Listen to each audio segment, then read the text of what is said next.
إن أن موجنو درين ولا حمبارسن درين كاسوء إن ما ديجانا لكوفر البيت والدباتوين آدوين يعني كسو فوضى ذاي إن جراحان مجالة بينابو أو إن حرونتي بيلجاك كوفر البيت أيها وحال وصل دابولي إذا مو إن ميل أي كسو جيدان يميل أي جيدان يوجد كودا على أقوالي kuwaasoo iyo saanad loo soo dhiibay haddaba waxaan ugu baaqaynaa dhammaan dowladda federaalka golaha shacabka federaalka ummadda soomaaliyeed ee nabadda jecel iyo beesha caalamka waxaa dhibaatadan ciidamadan lagu soo daabulay magaalada baydhabo walaaca aan ka qabno waxa ay tahay in xasiloonidii iyo amnigii magaalada baydhabo ay faraha ka bixi rabaan magaalada baydhabo waxay ahayd magaalo nabdoon oo amnigeeda la isku haleyn karo ayay ahayd doorashooyin baa ka dhacay jirar badan baa ka dhacay wax dhibaato ah ay ka jirta male waxayna ka mid tahay magaalooyinka farakutiriska ah ee soomaaliya ee amniga ka jira waxayna ka amni fiican tahay boqolkiiba boqol magaalada muqdisho haddaba dowladda federaalka magaalada muqdisho ee 5 kilomitir ay haysato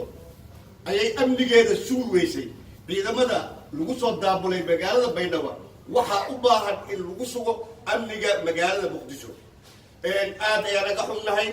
in yacni la rabo magaalo nabdoon in yacni dagaal laga abuuro haddaba dowladda haddii ay yacni amni daro ay ciidan usoo dirtay amni meel amni ka jira hadday ciidan usoo dirtay haddii amni dara ka dhacda maxay usoo diraysaa dowladda federaalka meel amni ka jira ayay waxay usoo dirtay ciidamo haddaba haddii amni dara ka dhacda maxay soo diraysaa waa su-aal aan weydiinayo dowladda federaalka maxaa yeelay magaalada baydhabo waa magaalo nabdoon oo amnigeeda la isku haleyn karo oo amni ka jira ayay ahayd ciidan bay usoo dirtay si yacni amniga khalkhal loo geliyo haddaba haddii amni dara ay ka dhacdo magaalada baydhabo dowladda maxay usoo diraysaa waa su-aal aan weydiinayo dowladda waxaan leeyahay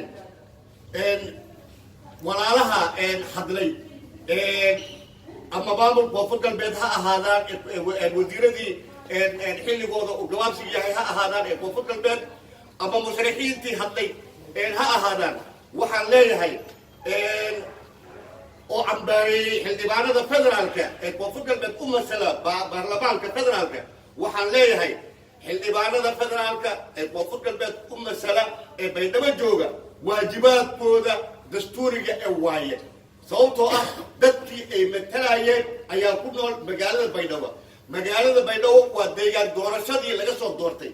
waa inay la socdaan dhaqdhaqaaqa iyo wacyiga ay ku sugan tahay magaalada baydhabo saa darteed xaq ayay u leeyihiin in ay dhex joogaan magaalada baydhabo ayna yacni kala badbaadiyaan ummadda walaalaha ah ee yacni laisugu dhiibi rabo inay islaayaan marka waxaan leeyahay walaalaha mataqaanaa ee hadlay arrintaasi yacni arrin saxa ma ahan sababtoo ah xildhibaanada federaalka xaq ayay u leeyihiin waa deegaan doorashadoodii waa deegaankoodii waa meeshii laga soo doortay waa dadkii ay matalayeen haddaba ugu dambayntii waxaan leeyahay oo aan digniin u dirayaa shacabka ku nool koonfur galbeed guud ahaan gaar ahaan shacabka ku nool magaalada baydhabo waxaan leeyahay foojignaada amniga ilaaliya amnigiina ilaashada foojignaada maxaa yeelay waad u jeedaan xaaladda